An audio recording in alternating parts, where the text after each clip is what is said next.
माँ झलकारी बाई ना होती, माँ पूनम देवी ना होती, तो क्या महिला इस देश में आजादी की कीमत समझ पाती? नहीं समझ पाती। इसलिए हमें उन तमाम वीरांगनाओं को भी याद करना चाहिए जिनमें माँ फातिमा शेख भी है और जिनमें माँ फूलन देवी भी है, माँ उदा देशवासी भी है। बस प्यारे सम्मानित साथियों, हमने आगे बढ़ते हुए पार्लियामेंट में मैं एक प्राइवेट मेंबर बिल लेके आया था।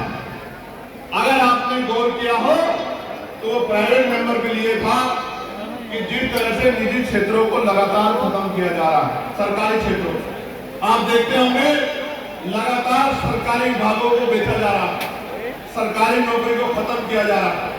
इसलिए मैं बिल लेके आया था पार्लियामेंट में कि प्राइवेट सेक्टर यानी कि निजी क्षेत्रों में भी SC, ST, OBC के लोगों को आरक्षण का लाभ मिलना चाहिए।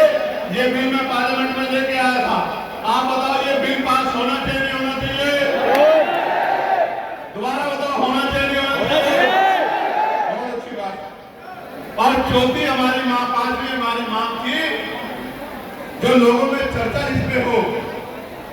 इस देश में एक समय ऐसा आया था कि मंडल की रिपोर्ट के बाद मंडल कमीशन लागू हुआ और जब मंडल कमीशन लागू हुआ तो सरकार मंडल को रोकने के लिए कमंडल की राजनीति को आगे करके धर्म को आगे लेकर आ गई। प्यारे साथियों, मंडल कमीशन की 40 में से 2 सिफारिशें लागू हुई और 38 सिफारिशें आज भी डब्बे में पड़ी हुई है। जब हम आंदोलन चलाएंगे तो मजबूर होके इन 38 सिफारिशों को लागू कराने का काम सरकार को करना पड़ेगा। इसलिए मैं आपसे पूछना चाहता हूं, क्या मंडल के कमीशन की सारी सिफारिशें लागू होनी चाहिए? उसको क्या चाहिए? उसको क्या चाहिए? बच्चे को, बहन जी, क्या चाहिए? पानी चाहिए? क्या चाहिए उसको?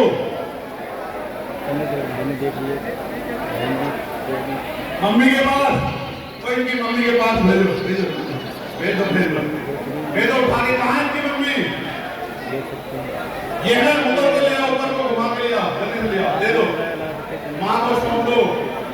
बेटा माँ के पास ही रहना चाहिए क्योंकि माँ में बेटे की जान बसती है और बेटे में माँ की जान बसती है।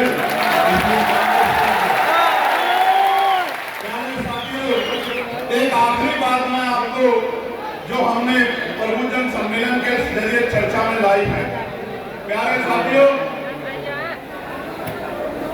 आप अच्छे लोग नहीं हो सकते हैं।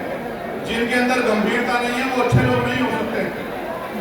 अच्छा बनने के लिए उनको अपने अंदर गंभीरता पैदा करनी पड़ेगी। जो आगे 3-4 बच्चे खड़े, उनको अपने अंदर गंभीरता पैदा करनी पड़ेगी, तब जाके आप अच्छे कहलाओगे। प्यारे साथियों, प्रबुद्धन सम्मेलन के जरिए हमारी जो आखिरी वो थी उस पर मैं आपकी सहमति चाहता। इस देश में लंबे समय से ईवीएम से चुनाव हो रहे हैं और ईवीएम के ऊपर आम जनता को भरोसा नहीं और लोकतंत्र एक सबसे बड़ी शक्ति है।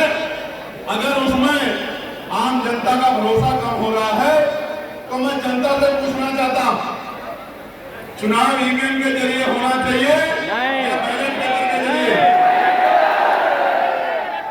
ईवीएम के या बैलेट पेपर के? दोबारा बताओ जोर से।